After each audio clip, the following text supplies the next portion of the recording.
রাস্তা তো নয় যেন মৃত্যুফাঁদ। আমি এই মুহূর্তে অবস্থান করছি নিয়ামতপুর উপজেলার পাড়ইল ইউনিয়নের দাদরইল এলাকায়।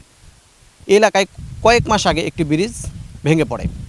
এই ব্রিজটি ভেঙে পড়ার কারণে দুর্ভোগে পড়েছেন এলাকাবাসী। এই ব্রিজটি ভেঙে যাওয়ার কারণে শিক্ষার্থীরা তাদের স্কুলে ঠিকমতো যেতে পারছেন না এবং তাদের পরিবারের লোকজন সব সময়ের জন্য দুশ্চিন্তায় থাকছে। এই বৃষ্টি ভাঙ্গা থাকার কারণে প্রতিনিয়তই ঘটছে দুর্ঘটনা। এই বৃষ্টি ভাঙ্গা থাকার কারণে এই এলাকায় যদি কখনো অগ্নিসংযোগের মতো ঘটনা ঘটে তাহলে কিন্তু কখনোই ফায়ার সার্ভিস এলাকায় পৌঁছাতে পারবে না।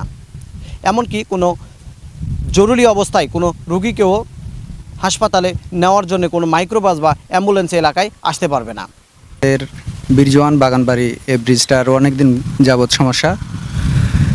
আমরা বোঝাই গাড়ি নিয়ে যেতে খুব সমস্যা হচ্ছে, প্রায় মাঝে সাঝে গাড়ি উল্টে যাওয়া কাম হচ্ছে।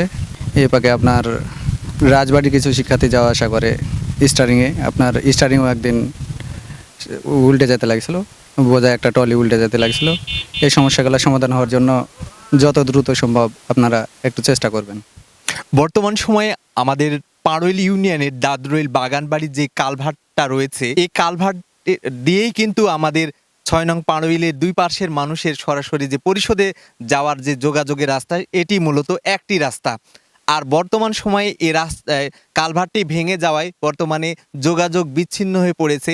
এই ব্রিজে অনেক সমস্যা হচ্ছে, আমাদের গাড়ি চালাতে, ছেলে মেয়ে স্কুলে যেতে সমস্যা হচ্ছে। আপনার গাড়ি উল্টে যাচ্ছে, মাঝে মাঝে ঠেলে পার করতে হচ্ছে।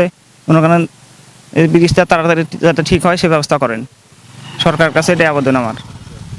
এই বৃষ্টির দ্রুত সংস্কার চান এলাকাবাসী। শাকিল হোসেন, নাগরিক টেলিভিশন, নিয়ামতপুর, নওগাঁ।